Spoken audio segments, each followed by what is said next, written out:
Masechet Ktubot, Daf Kuftet 109, et nous commençons à la dernière ligne de Daf Kufret Amud Bet, à la Mishnah, Aposek Maot Lechatano. Donc là encore, la Gemara continue avec les enseignements de Admon. Nous avons vu que Hanan avait dit 2 choses, Admon 7 choses, et la Gemara va nous rapporter les 7 choses de Admon. Donc nous en avons vu 2, les 2 Mishnayot précédentes, et là voici le 3e point, où Admon nous a enseigné un enseignement différent de Tanakama. Aposek Maot Lechatano. Si un homme a décidé, avait fixé de donner de l'argent, Lechatano, à son gendre.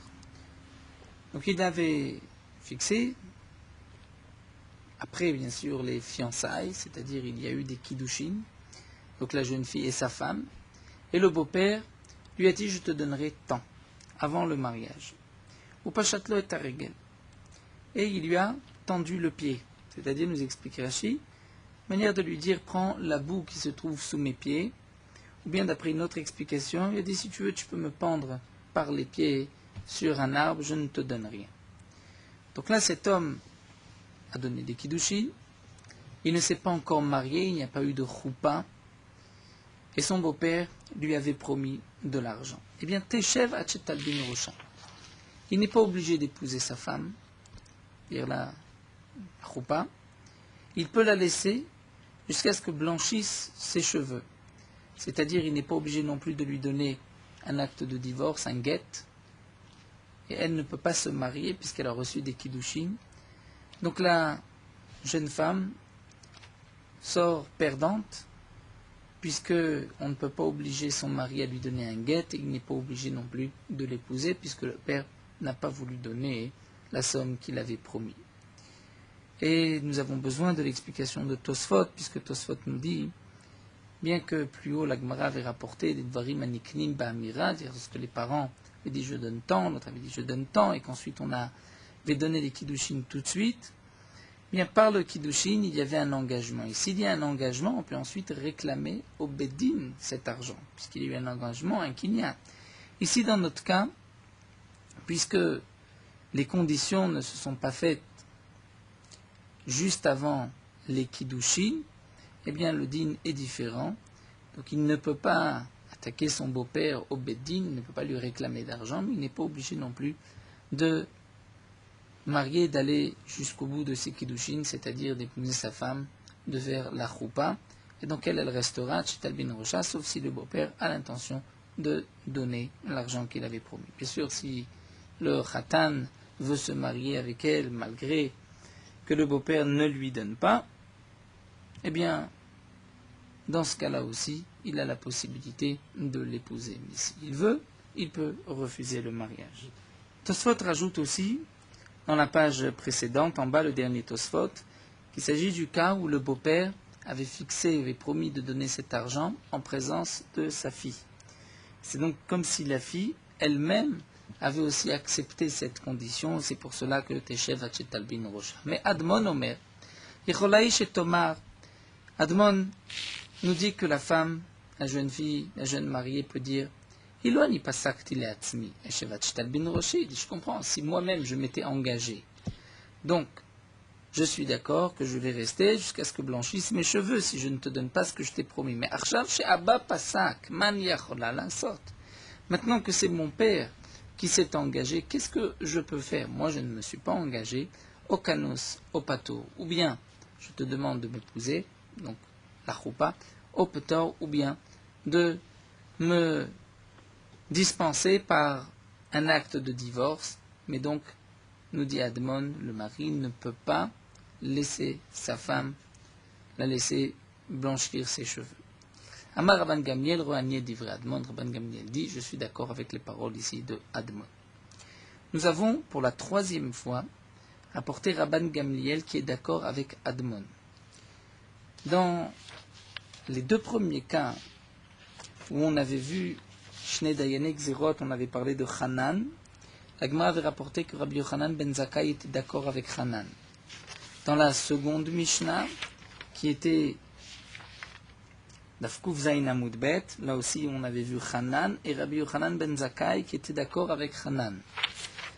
Dans les 3 premiers cas de Admon, nous avons vu que c'est Rabban Gamliel qui est d'accord avec Admon.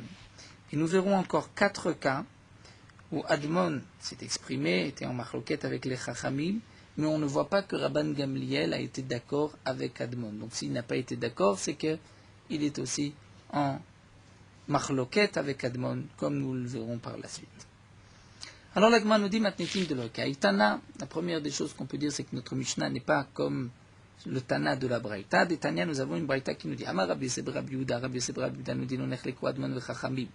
Ala posek mot lechatano pashat lo et regel. Nous vient nous dire Rabbi Yosef Rabbi Yehuda que Admon et Chamim ne sont pas en marloquette pour le beau-père qui a fixé de donner de l'argent à son gendre et qu'ensuite il lui a tendu le pied. Là c'est sûr, tout le monde est d'accord. Shechola ish tomar ba pasak alai man yechola lasot. Que la jeune fille peut dire, c'est mon père qui a fixé, mais moi, qu'est-ce que je peux faire? Donc d'après Rabbi Yosef et Rabbi Yehuda, lorsque c'est le beau-père qui s'est engagé, c'est sûr qu'il n'y a pas de marloquette, et même Tanakama est d'accord qu'il est obligé ou de l'épouser, ou de lui donner le guet. Quand est-ce qu'il y a une marloquette? C'est lorsque elle-même, la jeune fille, a fixé, a accepté telle ou telle condition. Là, les Chachamim m'ont dit, puisque c'est elle qui s'est engagée, si elle n'apporte pas donc l'argent de son engagement, elle restera jusqu'à ce que blanchissent ses cheveux. Et Admon Omer, et Admon nous dit, Admon nous dit qu'elle peut dire, je pensais je pensais que mon père allait m'aider à les donner. Maintenant que mon père ne donne pas, qu'est-ce que je peux faire au canos, au peto? Ou bien tu vas m'épouser, ou bien tu vas me donner un guet.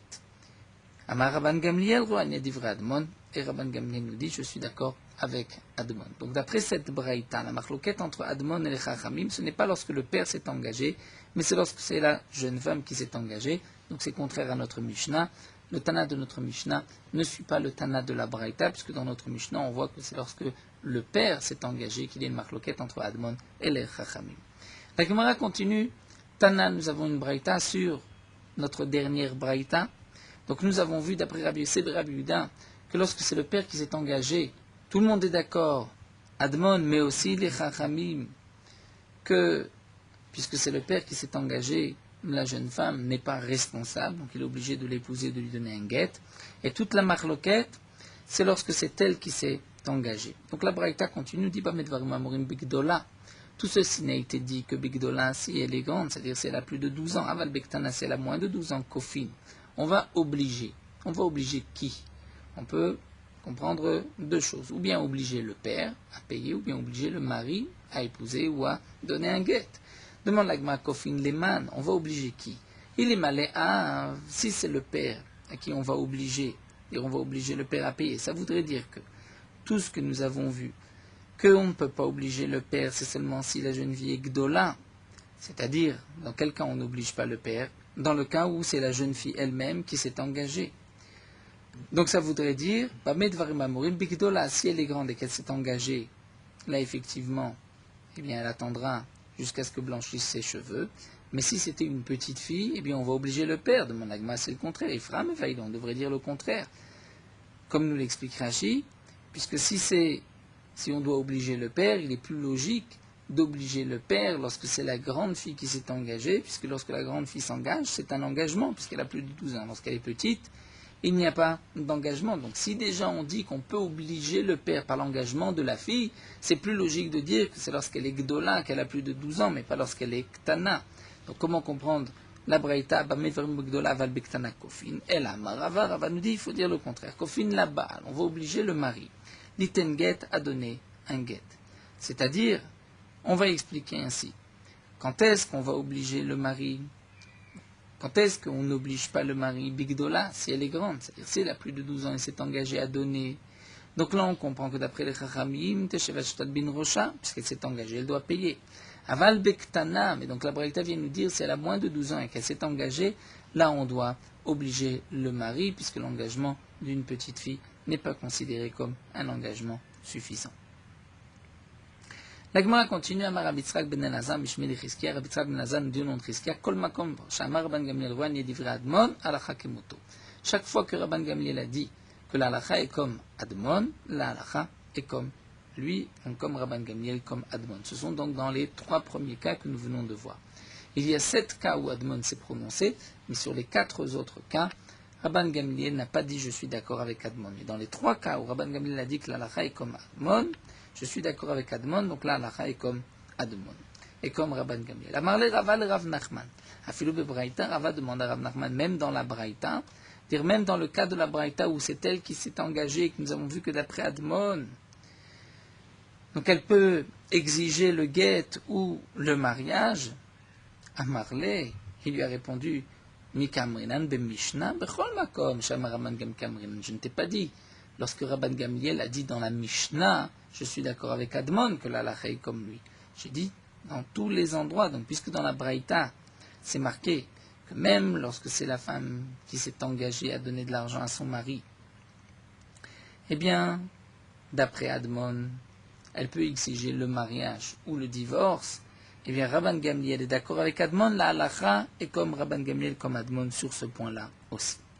Amar Rabbi Zira, Maraba bar Yirmiyah. Rabbi Zira nous dit non, Rabbi bar Yirmiyah, Shne dvarim shama Hanan halakha kayotsebo.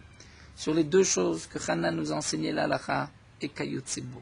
Et, comme lui, nous allons voir qu'est-ce que cela signifie kayotsebo. Shiva dvarim shamar Admon en halakha kayotsebo. Dans les 7 choses que nous a dit Admon, la halakha n'est pas comme cela. Maïkama, qu'est-ce qu'il a voulu dire, demande la Gemara.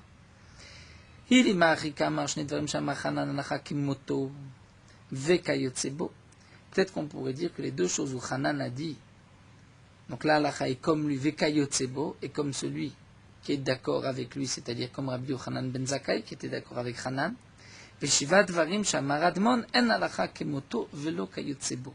Mais on dira sur les 7 choses où la halakha est comme, où Admon a dit, c'est prononcé, la halakha n'est pas comme Admon, et la halakha n'est pas non plus kayotsebo, comme Rabban Gamliel, comme les 3 points où Rabban Gamliel s'est prononcé. Si c'est ainsi, je vais avoir une question. Nous venons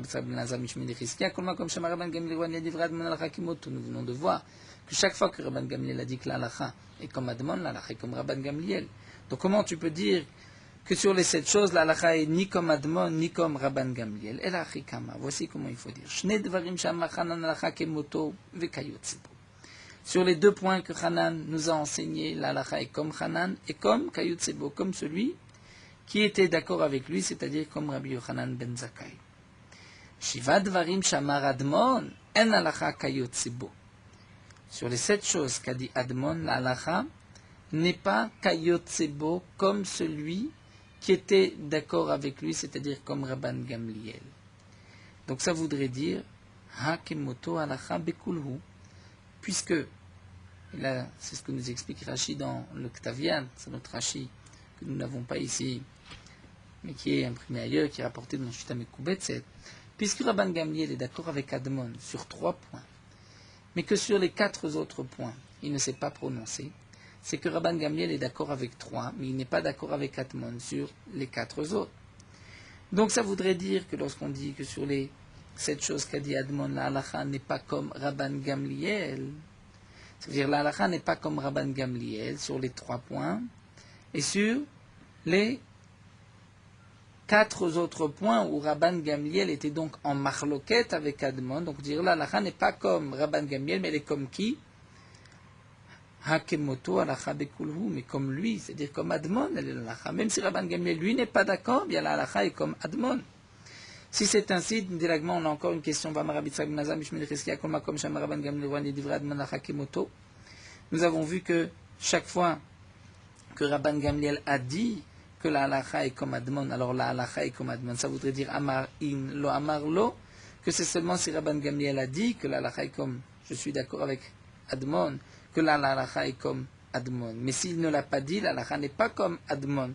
Donc comment pouvons-nous dire que sur les 4 points où Rabban Gamliel n'est pas d'accord avec Admon, donc la halakha n'est pas comme Rabban Gamliel, mais elle est comme Admon? On voit qu'au contraire, c'est seulement lorsque Rabban Gamliel est d'accord avec Admon que la halakha est comme Admon, mais sinon, elle n'est pas comme Admon. Et la Rikama, donc la Gemara, pour expliquer cette fameuse parole de Rabbi Zira, la Gemara va nous expliquer ainsi Sur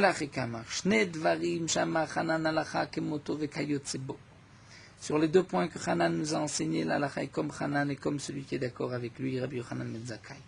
שבעה דברים שאמר אדמון, ויש מהם שהלכה כמותו וכיוצא בו, ויש מהם שהלכה כמותו, אלא כיוצא. Et sur certains points, halakha est comme lui, et comme celui qui est d'accord avec lui, c'est-à-dire comme Rabban Gamliel, donc dans les trois premiers points. Mais il y a d'autres choses où l'halakha n'est pas comme lui, mais elle est comme Rabban Gamliel qui est en machloket avec Admon.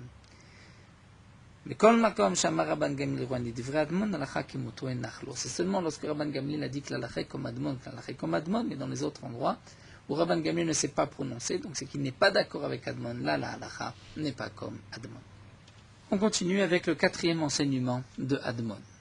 Aorer al-Asadeh, veu chatoum alea be'ed. Rashi nous rapporte le cas, un cas tout simple. Lévi vend un champ à Shimon. Shimon se retrouve avec le champ dans les mains.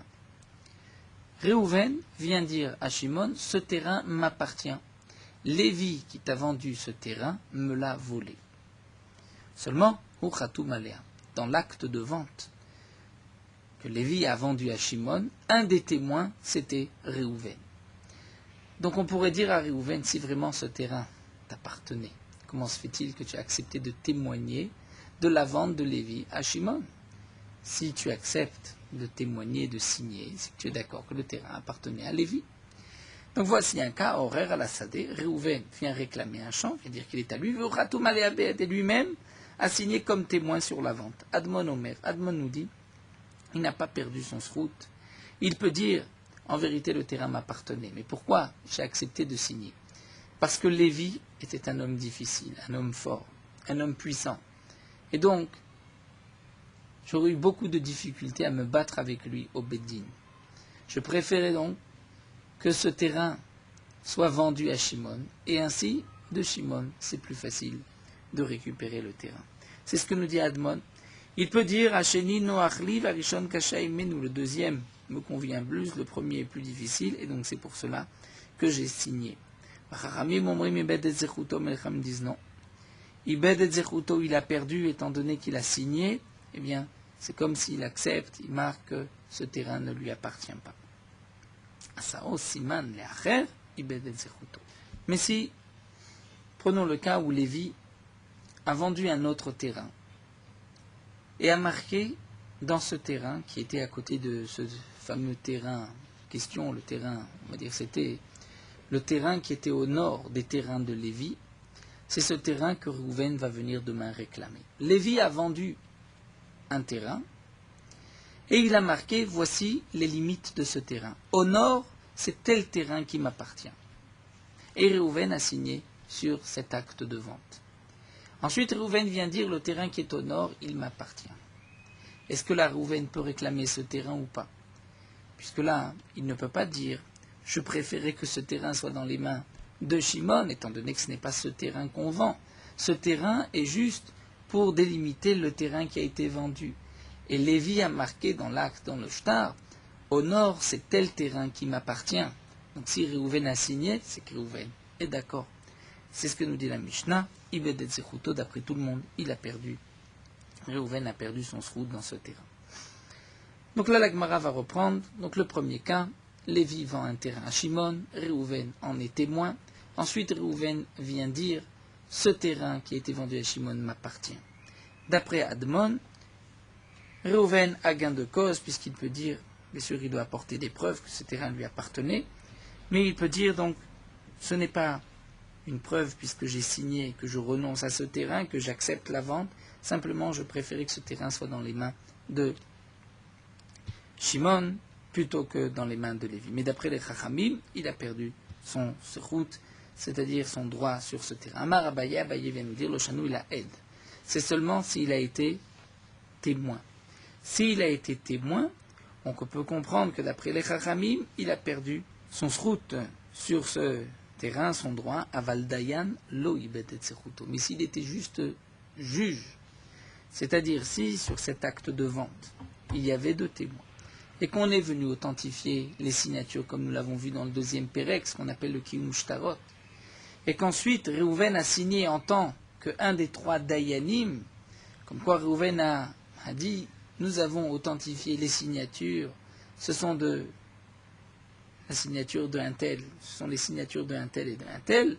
Là, dans ce cas-là, nous dit Abaye, lo ibed sechuto. Reuven n'a pas perdu son droit de réclamer le champ. Pourquoi? Puisque Reuven peut dire, j'ai signé que nous avons authentifié la signature des témoins, mais je n'ai pas signé que la vente, sur le contenu de la vente, que je suis d'accord ou pas. Les Tané Rabbi Chia, comme Rabbi Chia nous enseigne, les témoins ne vont signer sur un shtar que s'ils ont lu le shtar. Mais les dayanim peuvent signer le kiyum shtarot, authentifier les signatures, même si eux n'ont pas lu le contenu du shtar, puisqu'ils ne viennent pas témoigner sur le contenu du shtar, ils viennent simplement dire nous avons authentifié les signatures, les témoins sont venus dire ce sont nos signatures, et nous marquons donc le henpek. Dans le deuxième cas de la Mishnah, Saousiman Leacher, donc nous avons pris le cas suivant, où Lévi vend un terrain à Shimon et marque les limites de ce terrain, entre autres, tel terrain au nord qui m'appartient. Et Reuven a signé. Donc là, nous avons vu que d'après tout le monde, Reuven a perdu. Amar Abaye lo shanu ila leacher, aval leatzmo lo ibed et zechuto. Nous dit Abaye, c'est seulement si Lévi a signé un champ, a vendu un champ à un autre, à Shimon, à Yehuda, à David, à Shlomo. Mais s'il a vendu le terrain à Reuven même, et qu'il a marqué au nord, c'est tel terrain qui m'appartient, eh bien, loïbed et zechuto, il n'a pas perdu son droit sur ce champ. Pourquoi il n'a pas perdu son droit sur ce champ? Parce que Déhamar, il va dire, Ideloav de Léachi, si je n'avais pas accepté, si je n'avais pas gardé le silence au moment où il a écrit au nord de ce champ, c'est tel champ qui m'appartient, j'avais dit non, ça c'est mon champ, là, mais Avenel n'y allait. Il ne serait pas venu, il n'aurait pas accepté de me vendre même ce terrain-là. Donc c'est pour cela que je n'ai rien dit, pour au moins pouvoir acheter aussi ce terrain qui s'est trouvé à côté. Maït lechalimar, qu'est-ce que tu veux dire? Tu veux dire Ibael elim et tu veux que me dire j'aurais dû, j'aurais dû les mimsa moda aller devant deux témoins et dire sachez que ce champ qui est à côté de celui que je vais acheter, je considère qu'il m'appartient. Pourquoi aujourd'hui je me tais? Parce que sinon il ne me vendra pas celui-là. Mais si je vais devant deux témoins dire cela, nous avons le principe de Chaverecha, Chavera Itle, tes amis ont aussi des amis. Et donc, le Chavera de Chaverecha, Chavera Itle, et les amis de tes amis ont aussi des amis. Et donc en fin de compte, tout le monde va être au courant de ce que j'ai dit. Et ce Lévi aussi qui vend le terrain va être au courant, il ne voudra pas me vendre le terrain. Donc c'est pour cela que je n'ai rien dit, mais ce n'est pas une preuve, puisque j'ai gardé le silence, que je suis d'accord. L'Agma nous raconte Tahu, Dasa Siman Leacher. Un homme avait donc délimité un champ par ce champ-là. Donc reprenons les cas avec les mêmes noms, ça sera plus facile. Lévi vend un champ à Shimon et marque les limites de ce champ sont tel champ au nord qui m'appartient. Et on peut imaginer aussi le cas où Reuven a signé sur ce champ. Ensuite, Hirer, Reuven vient réclamer ce champ. Donc nous avons dit qu'il ne peut plus puisqu'il a signé. Veshachiv, seulement il est mort, Reuven. Vokim apotropha, et il y a un apotropos, c'est-à-dire un tuteur qui est venu s'occuper des biens des orphelins. Ate apotropos le kamé de Abaye. L'apotropos est venu devant Abaye. Amarle, il lui a dit, donc Abaye lui a dit, puisque on est dans le cas de Asa Siman Lacher Bet Zechuto, puisque Reuven a accepté à signer sur le champ qui a été vendu par Lévi à Shimon, et le champ était délimité ainsi, c'était marqué au nord, tel champ qui m'appartient, et Reuven a signé. Donc même si ensuite Reuven, avant de mourir, a dit non, ce champ m'appartient, le dîner, comme nous avons vu dans la Mishnah, c'est qu'il a perdu son droit sur ce champ. Amar, mais l'apotropos a dit, si le père des orphelins était aujourd'hui ici vivant, bien le père aurait très bien pu dire effectivement, lorsque tu as délimité le champ et que tu as marqué tel champ qui m'appartient se trouve au nord, dire le champ, parce que c'était on va dire un champ bien connu, au nord c'est la limite, c'est le champ de palmiers qui se trouve, ou le champ on va dire de récolte, on va dire le champ de radis qui se trouve juste au nord. Là, nous avons vu dans ce cas-là que le père a perdu, mais le père aurait pu dire, c'est vrai que une petite parcelle lui appartenait. Seulement au-delà de cette parcelle, le champ m'appartient. Donc lorsque j'ai signé qu'effectivement au nord il y avait un champ qui lui appartenait, c'était un champ de juste telem echad, c'est-à-dire un sillon de la charrue. Mais sur tout le reste, je ne suis pas d'accord. Et donc puisque on a aussi des témoins que le terrain lui appartenait avant, on peut donc reprendre le terrain. C'est la question ici que pose l'apotropos à Abaye. Amarley lui répond, Shapir Kamarta. Effectivement, ce que tu dis est juste. D'Amar Rabbi Yochanan, puisque Rabbi Yochanan a dit, Imta'an v'amar telem echad aslicha ne'eman. Rabbi Yochanan nous dit que c'est effectivement ce Réhouven qui a signé sur l'acte de vente que Lévi a vendu à Shimon, et que Lévi a marqué le champ que je te vends au nord. Il y a tel champ qui m'appartient, et Réhouven signe. Si ensuite Réhouven vient dire, mais non, ce champ m'appartenait à moi, alors pourquoi j'ai signé? Parce que juste un sillon de la charrue t'appartient, eh bien, Réhouven a gain de cause. Donc ici, le apotropos lui a dit, je devrais avoir gain de cause à la place du propriétaire s'il était là de ce Réhouven. Alors Abaye lui a dit, effectivement, Zil havle miya telem echad. Donc tu vas leur donner un telem. C'est vrai que tu vas apporter une preuve que ce champ appartenait à Réhouven. Donc tu dis qu'il a été volé de Réhouven. Alors tu te poses la question, mais alors comment se fait-il que Réhouven a signé? Eh bien on va dire, il n'a signé que sur le sillon. Eh bien au moins le sillon, tu vas le donner. Ave ala richva de dikla. Il y avait sur ce telem, sur cette rangée, il y avait une rangée de palmiers. Amarley, il lui a dit, donc l'apotropos avait comme mission maintenant de rendre au moins cette rangée à Lévi. Alors l'apotropos dit à Abaye, mais il y avait avon de yatme kayam, si le père des orphelins était ici présent, avait taïn va'amar, il aurait pu dire, mais chazar, tu veux la carte mimenu. C'est vrai que je lui avais vendu, mais ensuite je l'ai racheté. Je l'ai racheté après avoir signé. Au moment où j'ai signé, là où il a marqué au nord du champ que je te vends, c'est tel champ.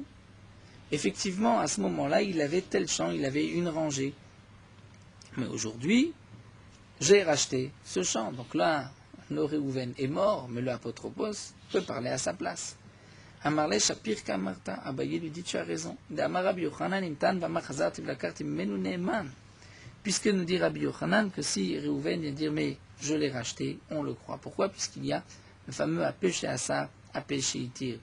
Dire, puisque nous savons que cette rangée appartenait à Lévi parce que Réhouven a signé, parce que si Réhouven n'avait pas signé, nous avons des témoins que ce champ lui appartenait, donc Lévi a volé le champ.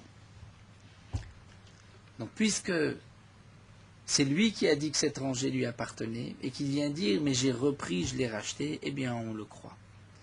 Et donc là, dans ce cas-là, l'apotropos a eu gain de cause, et bien que Réhouven avait signé en faveur de la vente, où c'était délimité, c'était marqué qu'au nord il y avait tel champ, d'une certaine manière tel champ qui appartenait à Lévi, Réhouven reconnaît, eh bien non, on a voulu dire que c'était peut-être juste une rangée, et même peut-être qu'il a tout racheté. Donc l'apotropos a eu gain de cause. Amar Abaye, à ce moment-là, Abaye a dit, Aïman de Mokim apotropos, celui qui place un apotropos, qui fasse bien attention au Nokim, qui haïde Yada la forêt biscoté diatme, qui place un homme qui est suffisamment compétent, qui a la possibilité de renverser et de trouver raison, de donner raison aux Yetomim, aux orphelins. On continue avec une autre Mishnah, le 5e enseignement. Mishalach lemdina tayam ve'avda derer sadeo. On peut imaginer le cas où Réhouven avait un champ au milieu de plusieurs champs.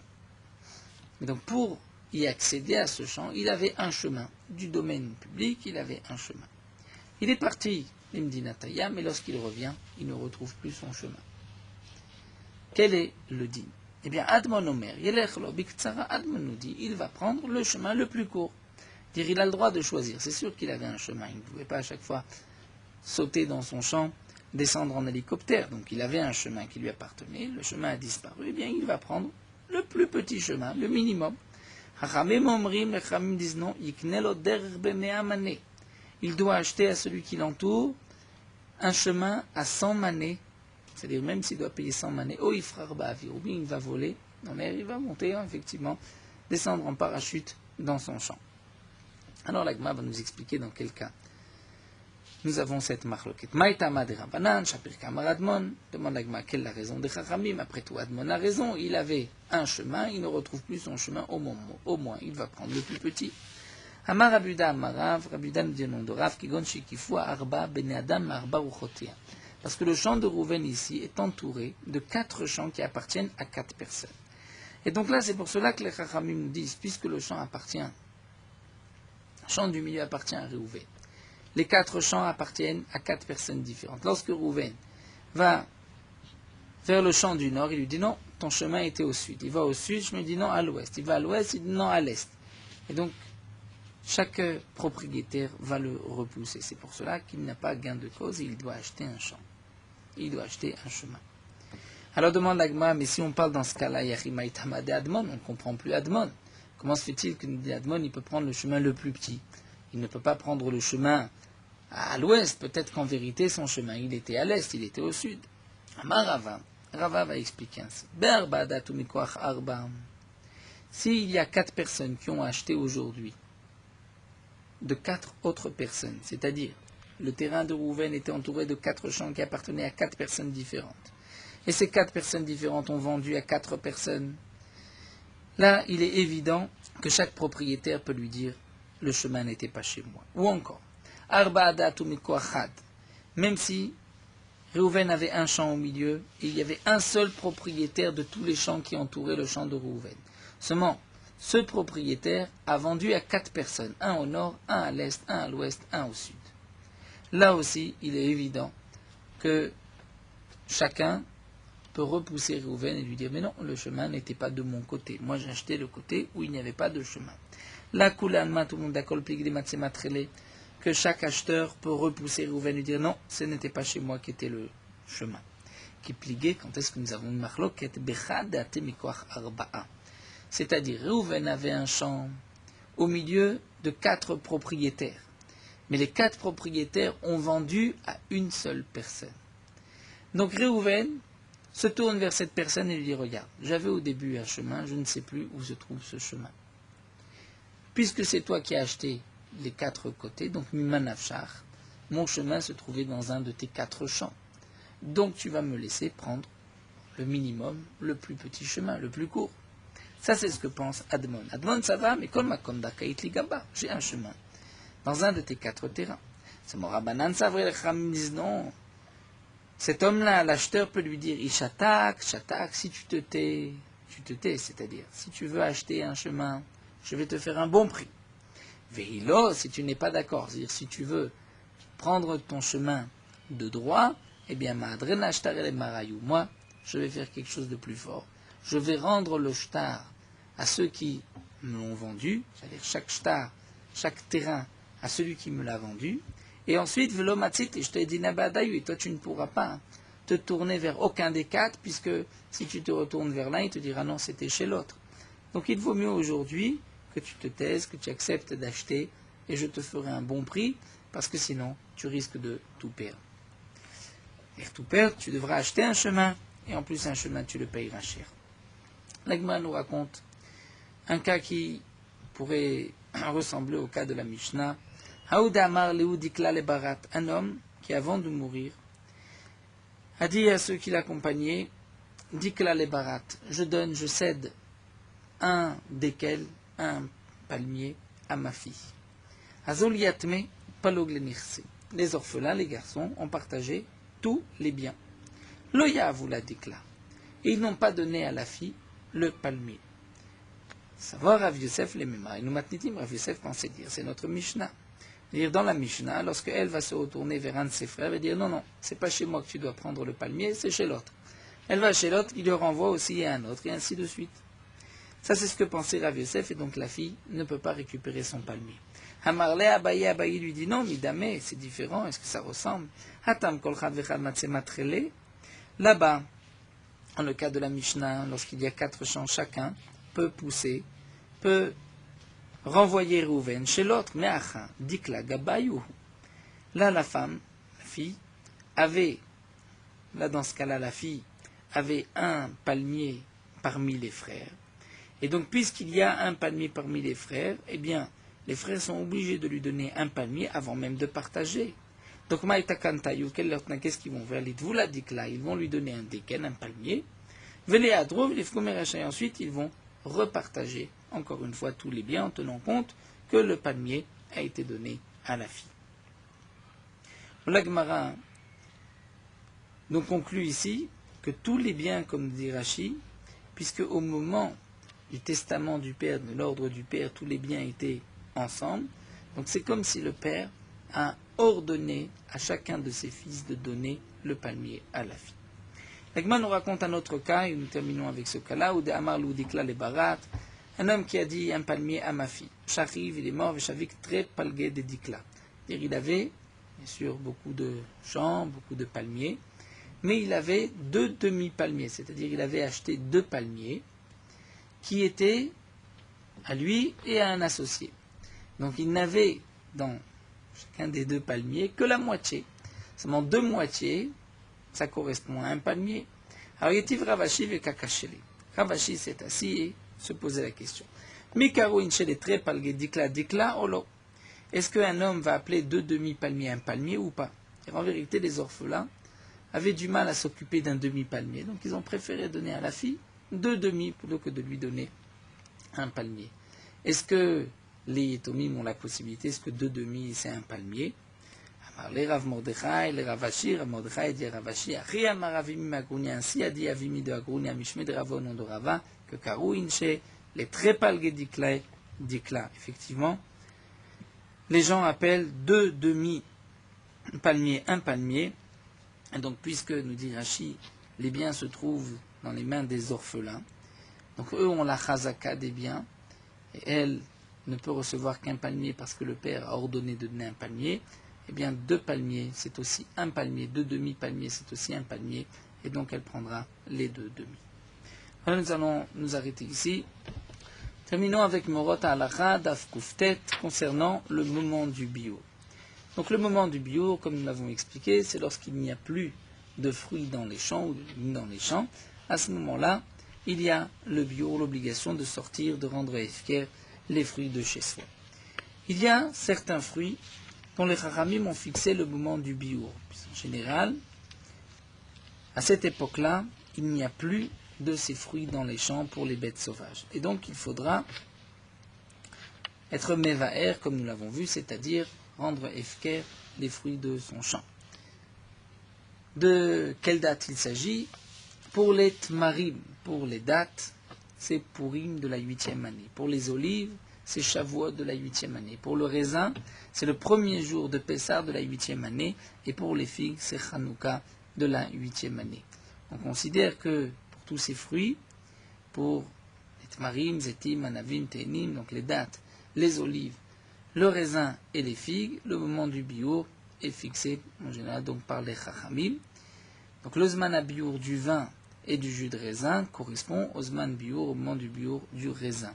De même, les raisins secs qui ont de chat-chuvit, le zman biour correspond au biour du raisin, et le zman biour de l'huile d'olive correspond aussi au zman biour des olives. Puisque comme nous l'avons expliqué, la shemitah dépend de la chanatan, du bourgeonnement, et donc les fruits de la 7e année, le bourgeonnement qui était dans la 7e année, les fruits ne seront sur le marché qu'à la fin de la 7e ou la 8e année. Donc c'est pour cela que le Zman Bio est dans la 8e année.